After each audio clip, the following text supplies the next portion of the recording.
नमस्कार दोस्तों। अंगिरा ज्योतिष पीठ के चैनल में आपका एक बार फिर स्वागत है। ग्रहों की सीरीज में आज हम बात करेंगे शनि ग्रह की।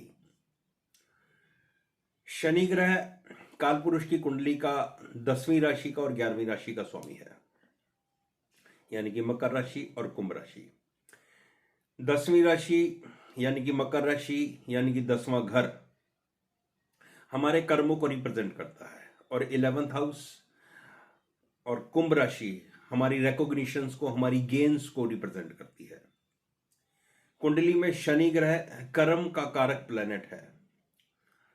दोस्तों, एक बात बिल्कुल ध्यान से सुनो, बिल्कुल अपने जेब में अपने पल्लू से बांध लो, इस बात को अच्छे से समझ लो जो लोग ज्योतिष सीखते हैं।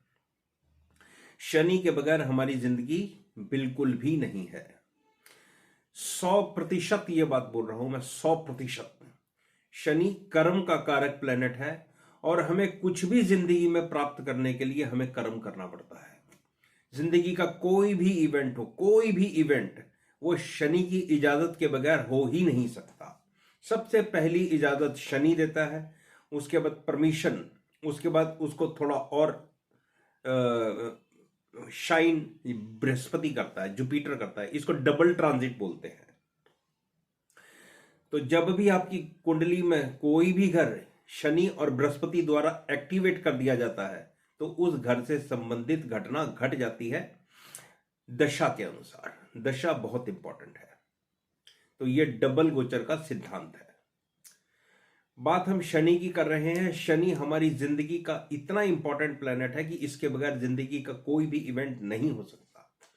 देखिए, आपको अगर अपने घर में दूध खत्म हो गया है, आपके घर में दूध खत्म हो गया है, तो आपको दूध लेकर आना है तो आपको शॉप तक जाना पड़ेगा और वहां से दूध लेकर आना पड़ेगा। आपको कर्म तो करना पड़ा ना। अब आप बहसने के लिए ये भी कह सकते हो कि आजकल कई सारी कंपनीज डिलीवरी बॉयज अवेलेबल है, उनको फोन कर दो तो आ जाता है। तो भाई, फोन भी तो किया ना आपने, कर्म तो किया ही ना। आपको संतान प्राप्ति करनी है, आपको पढ़ना पड़ेगा, लिखना पड़ेगा, जॉब देखनी पड़ेगी, व्यापार करना पड़ेगा, काबिल बनना पड़ेगा, तब जाके आपका विवाह होगा। ये भी आप कर्म करते हो। आपको IAS IPS higher rank personality बनना है, एक अच्छा बिजनेसमैन बनना है, तो आपको अच्छा पढ़ना पड़ेगा। और अगर आप अच्छा नहीं पढ़ रहे और मान लो एक अच्छे बिजनेस बन जाते हो, तो भी आपने कर्म तो किया ना, उस बिजनेस को सीखने का कर्म तो किया ना। तो जिंदगी का कोई भी इवेंट शनि के बगैर नहीं हो सकता। इस बात को हमेशा याद रखना। हमारे ज्योतिष के शास्त्रों में शनि उच्च राशि अपनी राशि का केंद्र में पड़ा हो तो शश योग नाम का राजयोग बनाता है। ये एक बहुत महत्वपूर्ण राजयोग है, इसमें कोई शक वाली बात नहीं है। लेकिन इसके साथ हमारे को दूसरी स्थितियों का भी ध्यान देना पड़ता है। अब शनि अगर अपनी उच्च राशि का या अपनी राशि का केंद्र त्रिकोण में पड़ा हो तो शश योग बनता है। लेकिन मेरे भाई, अब जैसे आज की डेट के अंदर आजकल 2024 में जनवरी में, जिस वक्त फरवरी में, जिस वक्त मैं ये वीडियो बना रहा हूं, उस वक्त शनि कुंभ राशि में ट्रांजिट कर रहा है। तो जितने भी स्थिर राशि के लगन वाले लोग हैं, वृषभ राशि, सिंह राशि, वृश्चिक राशि, कुंभ राशि, इन सब की कुंडलियों में शश योग बन रहा होगा, क्योंकि कुंभ राशि के अंदर चल रहा है और ये केंद्र में है। तो क्या सभी लोग राजा बन जाएंगे, राजा के समान हो जाएंगे? क्या सभी लोग किसी गांव के प्रतिनिधि बन जाएंगे? क्या किसी शहर के एमएलए एमपी बन जाएंगे? नहीं, ऐसा नहीं होगा। उसके लिए आपको कुछ दूसरी युतियों का, दूसरे ग्रहों का भी सहारा लेना पड़ेगा। सिर्फ अकेला शनि ही आपको गांव का राजा, मंत्री, एमएलए, एमपी ये नहीं बना सकता। बहुत लोग हैं जिनके कुंभ राशि के शनि हैं। मैं खुद ही बैठा हूं आपके सामने। मैं किसी जगह का कोई एमएलए नहीं हूं, ना ही मैं किसी गांव का प्रधान हूं। लेकिन हाँ, मेरी जिंदगी में घटनाएं घटी। मैं कई क्लब्स के अंदर, कई ऑर्गेनाइजेशन के अंदर मैं प्रेसिडेंट रह चुका हूं। तो शनि ने अपने शश योग का फल दिया। मेरा सिंह लगन है, तो शनि ने अपना शश योग का फल दे दिया। जब भी शश योग कुंडली में बन रहा है या कोई भी योग बन रहा है, तो मेरे भाई आपको दूसरी स्थितियों का भी आंकलन करना पड़ेगा, तब जाके आपको रिजल्ट मिलेंगे। शनि एक बहुत ही बेहतरीन साधक प्लेनेट है, तपस्वी ग्रह है। शनि जितने भी तपस्वी हैं, साधक हैं, उच्च कोटि के संत हैं, इन सब की कुंडलियों में आपको प्रोमिनेंट मिल जाएगा। शनि अगर 9वें घर में अपनी उच्च राशि का है तो एक बहुत बेहतरीन साधु योग है। शनि अगर 12वें घर में शुभ स्थिति में है तो ये भी एक साधु योग है, संत का योग बना देता है। ये विवाह होने में बहुत देरी होती है या विवाह होता ही नहीं। शनि एक नपुंसक ग्रह भी है, इस पर भी आऊंगा। मैं पहले 12वें घर के शनि को एक्सप्लेन कर लूं। तो 12वें घर का शनि है तो आप देखो, आप यहां से देखो कि 12वें घर का शनि तीसरी दृष्टि से आपके सेकंड हाउस को देखेगा, आपके फैमिली के हाउस को देख रहा है, आपके कुटुंब के हाउस को देख रहा है। वहां पे रिजल्ट्स के अंदर कमी कर देगा, आप अपनी फैमिली से दूर हो गए हो। शनि अपनी 7वीं दृष्टि से छठे घर को देख रहा है।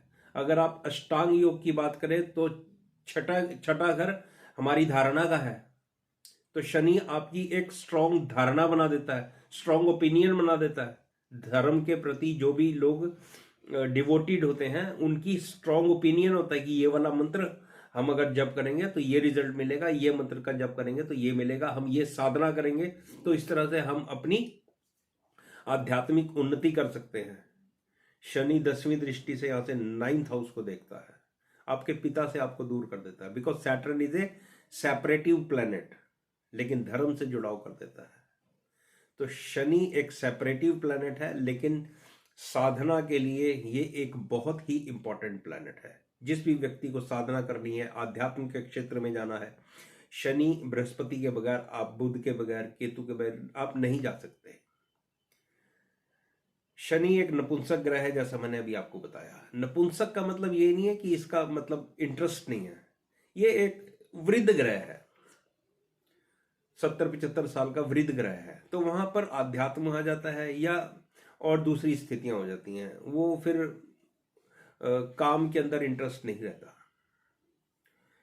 शनि का संबंध अगर आपके 7वें घर से बनता है और बुध की एसोसिएशन साथ मिल जाती है या बुध की राशि में शनि का एसोसिएशन हो जाती है, तो ये आपके विवाह को लेट कर सकता है या आप एक अविवाहित रह सकते हैं अगर कुंडली में और भी दूसरे योग है। इसी तरह से अगर शनि का संबंध 5वें घर से बन जाता है तो ये आपकी संतान में डिले है। अब शनि को डिले का कारक प्लेनेट भी माना गया है। अब डिले का कारक प्लेनेट क्यों है? डिले का कारक प्लेनेट इसलिए है भाई, ये शनि एक राशि में 2.5 साल तक रहता है। तो अगर इसको एक राशि में बुरे रिजल्ट देने ना, तो आप ये देखो कि 2.5 साल तक आपको बुरे रिजल्ट मिलते जाएंगे, कभी ज्यादा मिलेंगे कभी कम मिलेंगे, लेकिन आपको बुरे रिजल्ट मिलते जाएंगे। और जब इसने अच्छे रिजल्ट देने हैं तो फिर ये रातों रात आपको आपकी बल्ले बल्ले करवा देगा। तो 5वें घर में अगर बुध और शनि का कुछ संबंध है और दूसरे योग भी खराब है तो आपकी संतान प्राप्ति में भी आपको डिफिकल्टी हो सकती है। तो शनि कुल मिला के अगर देखा जाए तो पूरी कुंडली के अंदर तो शनि एक बेहतरीन प्लेनेट है।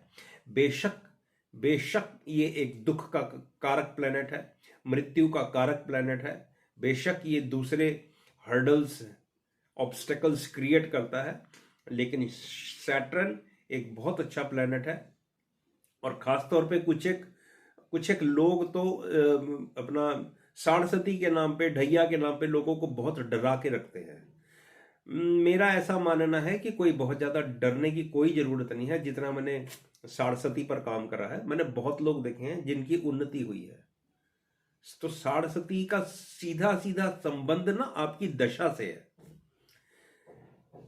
एक अकेला प्लेनेट आपकी जिंदगी को ना तो बर्बाद कर सकता है और ना ही आबाद कर सकता है। आपकी जिंदगी के अंदर ऐश्वर्य, ऐशो आराम, सुख, सुविधा, ये सब कुछ आपकी कुंडली के राजयोगों पर और कुंडली की दशा पर निर्भर करता है।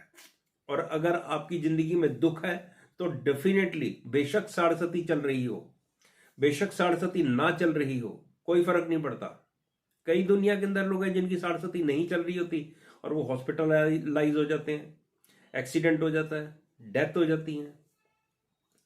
तो सारा कुछ जिंदगी का इवेंट आपकी दशा पर भी निर्भर करता है। दशा आपकी जिंदगी की दिशा को बदल देती है। तो शनि से बहुत ज्यादा डरने की कोई जरूरत नहीं है। हाँ, शनि अगर अकारक बैठा है तो मैं डेफिनेटली आपको ये बात कहूंगा कि 2 मंत्रों का उच्चारण आप हमेशा करें, बल्कि हिंदुस्तान के तो हर व्यक्ति को ये उच्चारण करना चाहिए।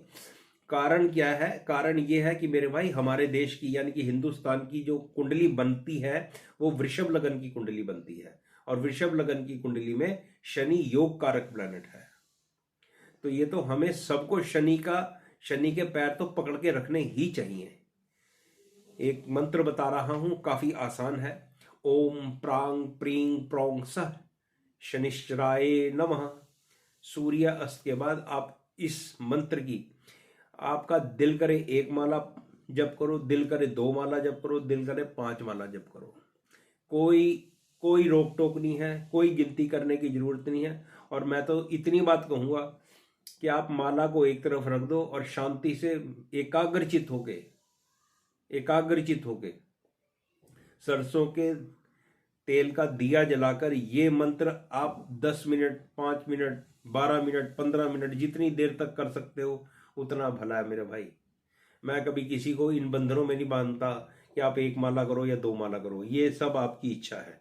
मेरी तरफ से मंत्र का जप 5 मिनट करो, 7 मिनट करो, मुझे तो इसके अंदर आनंद आता है। आप अगर माला जपते रहोगे तो आपका ध्यान कहाँ लग रहा है? आपका ध्यान तो मणका फेरने में लग रहा है। आपका ध्यान यहाँ से नहीं लग रहा है। यहाँ से आप सोच रहे हो कि अगला मणका हो गया, अगला मणका हो गया, फिर कॉन्सेंट्रेट आपने कहाँ करा? चलिए, ये आपका व्यक्तिगत विषय है। मेरा ये छोटा सा वीडियो आप लोगों के लिए, आशा है आप लोगों को पसंद आया। जिनको पसंद आया लाइक और शेयर जरूर करें। धन्यवाद वीडियो देखने के लिए।